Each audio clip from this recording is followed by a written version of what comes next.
Hello everyone, welcome to our YouTube channel devoted for civil services. तो मैंने बताया था कि 6 प्रकार के कुछ मैंने इम्पोर्टेंट टर्म बताए थे। तो उनमें से आज ये पहला है। जिन्होंने मेरी पिछली वीडियोस देखी होंगी उन्हें पता होगा। तो पहला आया आज है हमारा डिफ्लेशन किसे कहते हैं, यानी कि अपस्फीति या मुद्रा संकुचन किसको कहते हैं। आज इसे पढ़ना है हमें। तो सबसे पहले तो आपको पता होगा कि मुद्रा स्फीति किसे कहते हैं, मैंने बताया था। देखिए, मुद्रा स्फीति क्या होती है कि वस्तुओं और सेवाओं के मूल्य में निरंतर बढ़ोतरी की दशा को हम कहते हैं मुद्रा स्फीति। ठीक है, निरंतर बढ़ोतरी की दशा को। ठीक है, इससे क्या होता है, जब निरंतर बढ़ोतरी की दशा होगी तो जो मुद्रा होगी, देश की जो मुद्रा होगी, उसकी क्रय क्षमता प्रभावित होगी। क्रय क्षमता प्रभावित का मतलब यहाँ पे क्या है, कम होगी। उसकी क्रय क्षमता हमारी कम होगी।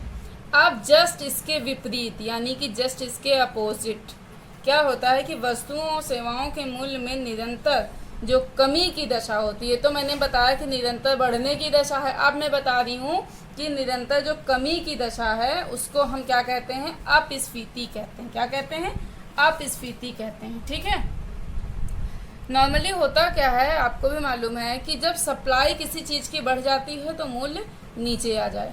जैसे किसी चीज़ की, मान के चलो कोई पेन है एक, या कोई बॉल है, कुछ भी, रबड़ पेंसिल, कुछ भी मान लो। तो एक पेन की मान के चलो क्या बढ़ जाती है, सप्लाई बढ़ जाती है। ठीक है, जब एक पेन की सप्लाई बढ़ेगी तो क्या होगा, मूल्य उसका नीचे आ जाएगा। तब कोई दिक्कत नहीं है कि भाई ठीक है, प्रोडक्शन हमारा बढ़ गया, मूल्य नीचे आ गया, नो इशू। अगर सप्लाई मान के चलो इससे भी ज़्यादा नीचे हो गई तो क्या हो जाएगा कि भंडारण हम इसका कहीं कर देंगे, या तो फिर हम कहीं क्या करेंगे, निर्यात कर देंगे। मतलब ऑप्शंस हैं मेरे पास, हम कुछ भी इसमें कर सकते हैं। लेकिन अगर मान के चलो कि डिमांड कम होने के कारण, क्या है, हमारी डिमांड कम होने के कारण मूल्य नीचे आ जाए। हमारा क्या है, डिमांड भी कम है, उसके कारण क्या हो जाए, मूल्य हमारा यानी कि प्राइस क्या हो जाए, नीचे आ जाए। तब ये क्या है, ये प्रॉब्लम है। कैसे, डिमांड कम होने के कारण होगा क्या कि बैंक जो होंगे वो ऋण देना कम कर देंगे या बंद कर देंगे। ठीक है, डिमांड कम, मूल्य कम, और बेरोजगारी है तो जाहिर सी बात है मूल्य कम है। बेरोजगारी है तो क्या है, मूल्य कम है। यहाँ से भी साबित हो रही बात। तो ये किसी भी अर्थव्यवस्था के लिए एक अच्छा संकेत नहीं माना जाता है। या फिर ये हो सकता है कि जैसे जो विकसित अर्थव्यवस्था है जहाँ की, वो विकसित अर्थव्यवस्था अपने चरम पर पहुँच जाए। कहीं की भी हो सकती है, वो विकसित अर्थव्यवस्था अपने चरम पर पहुँच जाए, जहाँ लोगों के पास सब कुछ हो, मतलब किसी चीज़ की कमी ना हो, तो मूल्य नीचे आने लगते हैं, क्योंकि वहाँ पे क्या है, मांग प्रभावित होने लगती है। ठीक है, या फिर आप जापान में देख लीजिए, वहाँ पे क्या है, अधिकांश जो आबादी कैसी है, हमारी वृद्ध है। तो वो उपभोग, जाहिर सी बात है, एक अगर यंग आबादी है और एक वृद्ध आबादी है, तो ये कम उपभोग करेगी और ये ज़्यादा उपभोग करेगी। ठीक है, तो जापान जैसे देशों में क्या होता है कि मांग कम है, मूल्य कम है। मांग भी कम है और मूल्य भी कम है। तो ये किसी भी अर्थव्यवस्था के लिए अच्छा संकेत नहीं। तो ये जापान के लिए भी अच्छा संकेत नहीं हो सकता है। ठीक है, देखिए, जब आप एक उपभोक्ता के पॉइंट ऑफ व्यू से देखते हैं तो आपको लगता है कि ठीक है, एक वस्तु पहले 100 की थी, अब उसकी कीमत 98 हो गई है, तो इसमें प्रॉब्लम क्या है।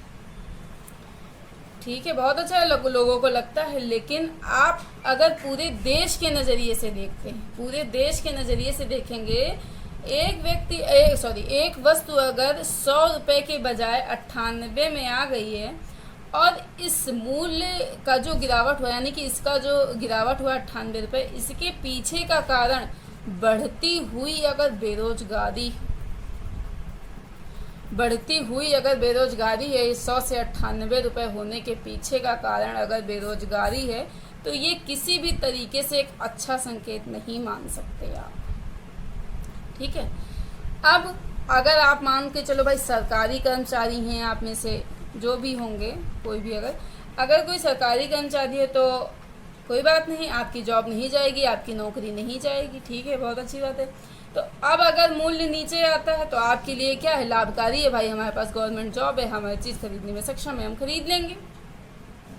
लेकिन अगर मूल्य नीचे इसलिए आ रहे हैं कि अर्थव्यवस्था में मांग कम है, अगर मूल्य नीचे इसलिए आ रहा है कि अर्थव्यवस्था में मांग कम है, तो अर्थव्यवस्था के लिए अच्छा संकेत नहीं हो सकता। क्यों? क्योंकि ऐसे अर्थव्यवस्था में क्या होगा, फिर कोई नया निवेश ही नहीं करना चाहेगा। भाई वहाँ पे मांग कम है, कौन निवेश करेगा? कोई निवेश ही नहीं जल्दी से यहाँ पे करना चाहेगा। तो होगा क्या, फिर जब निवेश नहीं करेगा, उत्पादन नहीं होगा, उत्पादन नहीं होगा, रोजगार नहीं मिलेगा लोगों को, ठीक है। जब कोई निवेश ही नहीं करेगा तो कहाँ पे कौन जाके रोजगार करने लगेगा, रोजगार ही नहीं करेगा। तो इसको क्या कहते हैं, जब रोजगार नहीं है तो दिक्कत है। तो ये डिफ्लेशन को अच्छे संकेत के रूप में नहीं देख सकते। बात समझ में आई? ये कुल मिला के हमारा क्या था, डिफ्लेशन था, जिसे कहते हैं अपस्फीति या मुद्रा संकुचन, ठीक है। तो डिफ्लेशन को अच्छे संकेत के रूप में नहीं देखा जा सकता है, ठीक है। अब देखिए, बात करते हैं दूसरा टर्म हमने बताया था डिसइन्फ्लेशन। क्या बताया था हमने? डिसइन्फ्लेशन। डिसइन्फ्लेशन, देखिए ये टर्म थोड़े से एक जैसे लग रहे हैं, लेकिन एक जैसे बिल्कुल भी नहीं है। आप लोग थोड़ा ध्यान से समझिए, ठीक है। डिसइन्फ्लेशन क्या किसे कहते हैं, अविस्फीति किसे कहते हैं। देखिए, मान के चलो आपने कोई बास्केट है, उसमें हर चीज़ या कोई भी सामान, मान लो कुछ भी आपने खरीदा, ठीक है, वो आपने इसमें हर चीज़ है, ठीक है, कोई कुछ भी आपने खरीदा होगा इसमें घर की यूज की चीज़ें, कुछ भी A to Z, मतलब कुछ भी आपने इसमें इतने ढेर सारे सामान खरीदे और आपको ये मिल गया 100 रुपये में, ठीक है, बढ़िया है। आगे जा करके आपको यही चीज़ मिल गई 98 में, और भी अच्छी बात है। फिर जा करके 96 में मिल गई, ठीक है। इसे क्या कह रहे हैं, हमने क्या बताया, डिफ्लेशन। रीज़न हमने बता दिया क्या हो सकता है, देख लीजिएगा, ठीक है। ये क्या हो गया, डिफ्लेशन, ठीक है। लेकिन अगर अब मान के चलो ये चीज़ आपने खरीदी 100 रुपये में, 100 रुपये में खरीदी, फिर बढ़ के ये हो गई 120, और फिर बढ़ के ये हो गई 130। क्या हो गई, 130 रुपये, ठीक है। तो यहाँ कितने परसेंट की बढ़ोतरी हुई, लगभग 20% की, मतलब एग्जैक्टली 20% की, और यहाँ लगभग हुई 10% की। कितने की हुई, 10% की। तो यहाँ पे क्या आप देख रहे हैं, मूल्य बढ़ रहे हैं, तो इसे क्या कहेंगे हम, बताइए, इन्फ्लेशन कहेंगे अगर मूल्य बढ़ रहे हैं, सिंपली। लेकिन और एक चीज़ आपको क्या देखने को मिल रही है कि दर घट रही है, दर घट रही है। 120, 130 ये तो हो रहा है, लेकिन दर आप देखिए यहाँ पे सॉरी, पहले 20% हुई, फिर अब क्या हो गई, 10% हो गई। तो ये जो 20 से 10% जो हमारी दर हो गई है, इसी को हम कहते हैं डिसइन्फ्लेशन, या इसको कहते हैं अविस्फीति। डिसइन्फ्लेशन बोलें या फिर अविस्फीति बोलें, बात एक ही। तो हम एक लाइन में कह सकते हैं कि अविस्फीति एक ऐसी दशा है जिसमें कि मूल्य बढ़ रहे हों, लेकिन जिस दर पर मूल्य बढ़ रहे हों उस दर पर वो दर में कमी देखने को मिले, उस दर में कमी देखने को मिले, तो उसे हम कहेंगे डिसइन्फ्लेशन। आई होप आप लोगों को समझ में आ गया होगा। इसलिए क्या कहा, इसलिए कहा जा सकता है, मतलब कह सकते हैं, हम कह सकते हैं कि डिसइन्फ्लेशन की हर दशा, यानी कि अविस्फीति की हर दशा इन्फ्लेशन हो सकती है या होती है, इन्फ्लेशन हो सकती है। डिसइन्फ्लेशन की हर दशा इन्फ्लेशन होती, लेकिन हर इन्फ्लेशन डिसइन्फ्लेशन नहीं होता है, डिसइन्फ्लेशन नहीं होता है। आई होप समझ में आया होगा कि मैं क्या कहना चाह रही हूँ, ठीक है। हर डिसइन्फ्लेशन इन्फ्लेशन हो सकता है, लेकिन हर डिसइन्फ्लेशन हर इन्फ्लेशन डिसइन्फ्लेशन नहीं हो सकता, ठीक है। अब आप मुझे जरा बताइए इसमें है क्या, इन्फ्लेशन है कि डिसइन्फ्लेशन है, ठीक है। मान के चलो कोई बास्केट है, आपने इसको 100 रुपये का ख़रीदा, ठीक है, इसमें बढ़ोतरी हुई 110 का बिका, फिर ये बिका 130, ठीक है, फिर ये कितने का बिका, 130 का। यहाँ पे कितने % की बढ़ोतरी हुई, आप मुझे पहले, तो मैं बाद में बताऊँ, आप इसे कमेंट सेक्शन में लिख के बता दीजिए कि ये क्या है, इन्फ्लेशन है या फिर डिसइन्फ्लेशन है? कमेंट सेक्शन में लिख दीजिए और मैं आपको अभी तुरंत बता रही हूँ। देखिए यहाँ पे 10% बढ़ा और यहाँ पे 20% बढ़ा, और मैंने क्या बताया था, ये इन्फ्लेशन है लेकिन डिसइन्फ्लेशन नहीं है। क्यों? क्योंकि यहाँ पे जो ये बढ़ रहे हैं इनमें कमी नहीं देखने को मिल रही है, इसलिए ये डिसइन्फ्लेशन नहीं है। ठीक है, ये इंक भी ना इसकी सूख जाती है। ठीक है, तो ये डिसइन्फ्लेशन नहीं है, इन्फ्लेशन। तो आई होप आप लोगों को ये समझ में आया होगा। फिर इसके आगे मैंने कहा था रिफ्लेशन, आप उसमें देखिएगा, आपके उसमें रिफ्लेशन, रिफ्लेशन क्या होता है?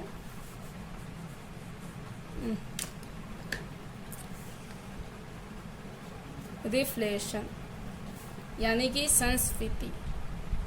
संस्फीति क्या होती है इसे समझिए। देखिए मान लीजिए कि मांग नीचे आती है, मूल्य भी नीचे आ गया। भाई मांग नीचे आ गई, चलो ठीक है, मूल्य भी हमारा क्या हो गया, नीचे आ गया। ठीक है, मांग नीचे और मूल्य नीचे तो किसी भी अर्थव्यवस्था के लिए अच्छा संकेत है या बुरा? अच्छा संकेत नहीं है, यानी कि एक बुरा संकेत होता है। तो ये जो मुद्रा संकुचन या डिफ्लेशन, डिफ्लेशन को हिंदी में क्या कहते हैं? अपस्फीति। ध्यान रखिए ये सब चीज़ें, ठीक है, ना समझ में बार बार रिमाइंड करके देखिए। ये जो तो अपस्फीति है सामान्यतः तब देखी जाती है जब अर्थव्यवस्था में क्या होती है, मांग कम होती है। हमने अभी आपको पीछे बताया, ठीक है बताया। तो ऐसी सिचुएशन में होता क्या है कि जो देश की केंद्रीय बैंक है और देश की सरकार दोनों एक्शन में आ जाती हैं। यानी कि अपने यहाँ की बात करें, आरबीआई प्लस इंडिया दोनों एक्शन में आएंगी और करेंगी क्या कि जो हमारी अर्थव्यवस्था है उसको पुनः ऊपर ले जाने का प्रयास करेंगी। क्या करेंगी प्रयास में? मांग को बढ़ाने का प्रयास करेंगी। साथ ही जब ये मांग को बढ़ाने का प्रयास करेंगी, यानी कि जब ये ऐसा प्रयास करेंगी तो मूल्य क्या होगा, ऊपर जाएगा कि नीचे आएगा? मूल्य भी ऊपर जाएगा, नो डाउट। ठीक है, आरबीआई क्या करेगी कि बैंकिंग व्यवस्था में और भी पैसा वो पंप करने की कोशिश करेगी या पंप करेगी। कैसे करेगी मैं आगे बढ़ाऊंगी। करेगी आरबीआई की ब्याज दर में कटौती करने लगती है। ब्याज दरों में क्या करने लगती है, कटौती करेगी। कैसे, ये चीज़ें मैं आपको नेक्स्ट चैप्टर में जब मैं पढ़ाऊंगी बैंकिंग सिस्टम तो आपको बताऊंगी। ठीक है, इससे उपभोक्ता के लिए ऋण लेना सस्ता हो जाएगा। तो इससे होगा क्या, उपभोक्ता क्या करेगा, ऋण आसानी से ले लेगा और क्या करेगा, उपभोग करेगा। ठीक है, अच्छा एक मिनट, ये चीज़ें मैं आपको वैसे बता चुकी हूँ, उसमें बताया है मॉनेटरी पॉलिसी में मैंने ये चीज़ बताए रखी है कि आरबीआई जब बैंकिंग व्यवस्था में पैसा ज़्यादा धनराशि प्रवाहित करेगी तो कैसे करती है। अगर आपको ना समझ में आए, मैंने बैंकिंग सिस्टम में पढ़ा है, आप उसमें जाके पढ़ सकते हैं। ठीक है, तो इससे होगा क्या, उपभोक्ता के लिए ऋण लेना सस्ता हो जाएगा और उपभोक्ता उपभोग करेगा। जब उपभोक्ता उपभोग करेगा, जब उपभोक्ता क्या करेगा, उपभोग करेगा, तो उपभोग के कारण क्या बढ़ेगी, मांग बढ़ेगी, हमारी मांग बढ़ेगी और साथ ही साथ प्राइस भी बढ़ेगा, यानी उसका मूल्य भी बढ़ेगा। अच्छा चलो, ये तो आरबीआई ने कर दिया। सरकार क्या क्या कर सकती है, सरकार प्रत्यक्ष करों में कटौती कर देगी। तो व्यक्ति क्या करेगा, जो इनकम टैक्स या टैक्स है उसके बचे पैसों से वो उपभोग करेगा। इससे मांग फिर से बढ़ेगी, इससे मांग जो होगी वो फिर से बढ़ेगी। और क्या कर सकती है सरकार, जैसे अप्रत्यक्ष करों में कटौती कर देगा। प्रत्यक्ष करों मतलब जैसे जीएसटी कम कर देगी, तो वस्तु व सेवा का उपभोग करना हमारे लिए अच्छा हो जाएगा, यानी कि थोड़ा सा अपेक्षाकृत सस्ता हो जाएगा। तो हम क्या करेंगे, ज़्यादा से ज़्यादा उपभोग कर पाएंगे, ज़्यादा से ज़्यादा उपभोग कर पाएंगे। साथ ही साथ सरकार क्या करेगी, अपने सार्वजनिक व्यय को बढ़ा देगी। सार्वजनिक व्यय का उसका क्या हो गया, सरकार के सार्वजनिक व्यय का मतलब हो गया जैसे मनरेगा कल्याणकारी योजना है एक, इसके माध्यम से क्या करेगी, ये हो गया पीएम किसान योजना भी मान लो, और एक जो अभी नई आई है स्वनिधि, जिसमें 10,000 के ऋण की बात की गई है देने की, उसको वो जैसी योजनाएं लाएगी सरकार। ठीक है ना, ये जैसी सरकार। तो इससे होगा क्या, फाइनली पैसा लोगों के हाथों, इस तरीके की कई योजनाएं हो सकती हैं। ठीक है, इससे होगा क्या कि पैसा लोगों के हाथों में जाएगा, जिससे क्या बढ़ेगा, हमारा उपभोग बढ़ेगा। आई होप आप लोग को ये चीज़ समझ में आई होगी। अब आपने यहाँ देखा कि आरबीआई भी प्रयास कर रही है प्लस गवर्नमेंट भी प्रयास कर रही है। तो इन दोनों के प्रयासों से क्या होगा कि मांग बढ़ेगी। ठीक है, मांग बढ़ेगी, उत्पादन बढ़ेगा, उत्पादन भी बढ़ेगा, मांग बढ़ेगी, उत्पादन बढ़ेगा उनकी, और फिर क्या होगा कि साथ ही साथ मूल्य में भी बढ़ोतरी होगी, मूल्य में भी क्या होगी, हमारी बढ़ोतरी होगी।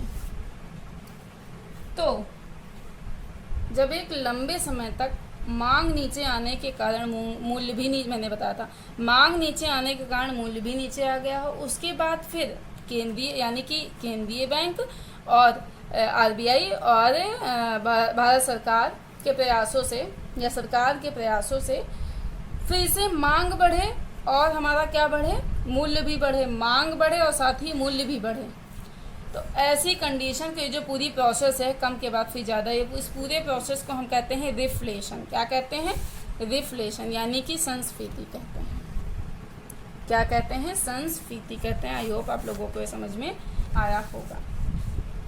फिर उसके बाद में मैंने जो हमारा चौथा था हमारा इन्फ्लेशन टैक्स। क्या होता है इन्फ्लेशन टैक्स, यानी कि मुद्रास्फीति कर किसको कहते हैं। देखिए मुद्रास्फीति कर, देखिए टैक्स क्या होता है, टैक्स एक अनिवार्य वसूली होती है। टैक्स जो होती है हमारी एक अनिवार्य वसूली होती है जो कि सरकार के माध्यम से होती है, यानी कि सरकार करती है। किस किस पर, हमारी आय पर करेगी। ये जो सरकार है गवर्नमेंट भी हो सकती है, लोकल भी हो सकती है और सेंट्रल भी हो सकती है, ठीक है।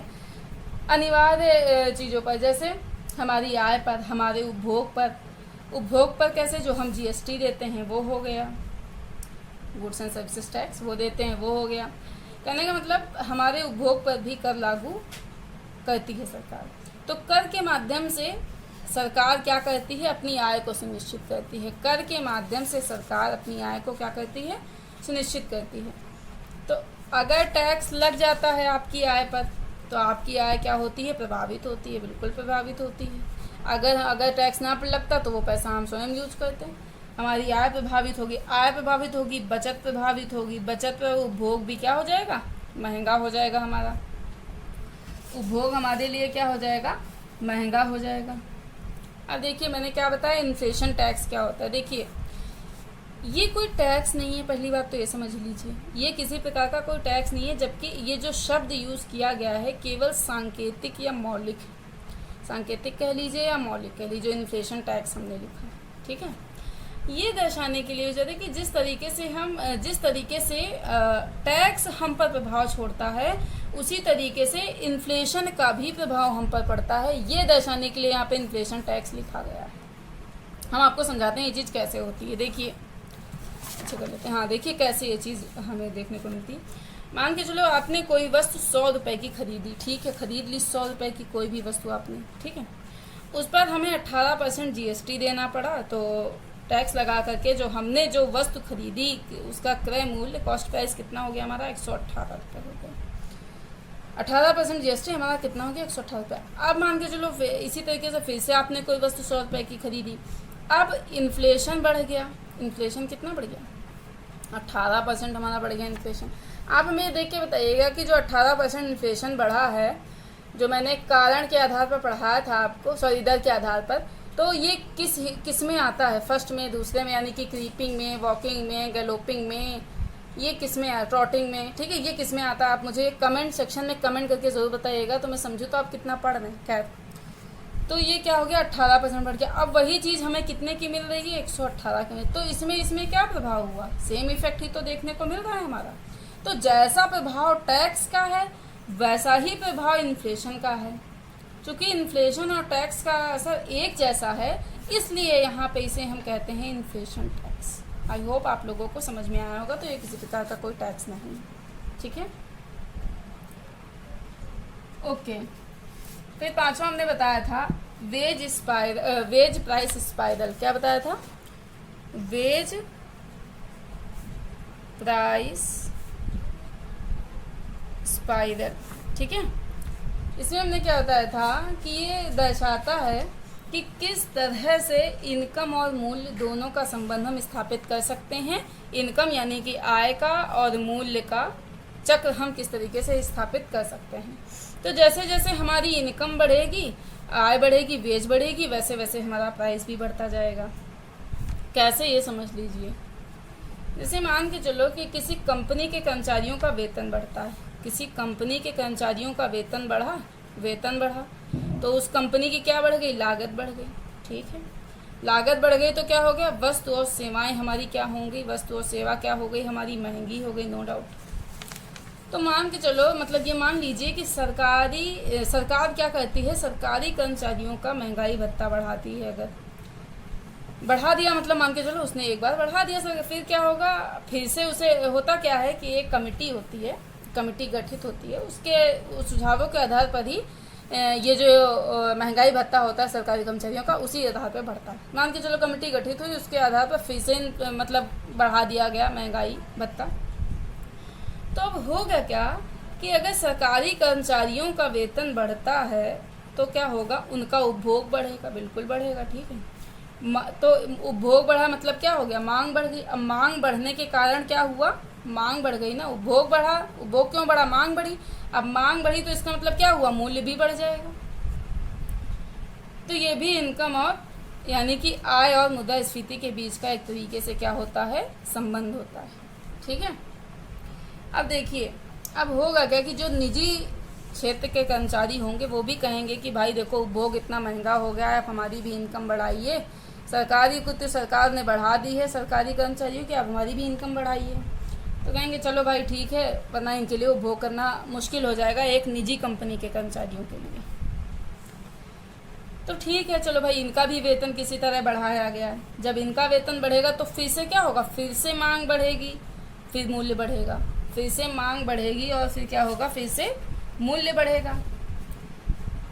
तो इससे होगा क्या, मान के जो एक कंपनी के कर्मचारी थे निजी कंपनी के, अब फिर दूसरी कंपनी के कर्मचारी कहेंगे कि भाई उनका तो बढ़ गया, उसकी वजह से मांग बढ़ गया, तो हमारे खर्चे कैसे पूरे होंगे, आप मेरा भी जो है वेतन बढ़ाइए। तो वेतन बढ़ेगा तो फिर से क्या होगा, मांग बढ़ेगी और फिर से क्या होगा, मूल्य बढ़ेगा। ठीक है, मांग बढ़ेगी, मूल्य बढ़ेगा। तो होगा क्या, जो निजी कंपनी होगी उसकी लागत भी तो बढ़ रही है, बिल्कुल बढ़ रही है, लागत भी बढ़ रही है। ठीक है, और फिर क्या होगा, फिर से क्या होगी, मूल्य बढ़ेगा तो क्या होगा, मुद्रास्फीति उत्पन्न होगी, यानी कि इन्फ्लेशन हमारा क्या होगा, उत्पन्न होगा। तो ये क्या है, एक साइक्लिक प्रोसेस है, एक कंटिन्यूअस प्रोसेस है ये एक, यानी कि वेज बढ़ा, प्राइस बढ़ा, फिर प्राइस बढ़ा, फिर वेज बढ़ा, इस तरीके से ये चलता रहता है। इसी को वेज प्राइस स्पाइरल कहते हैं।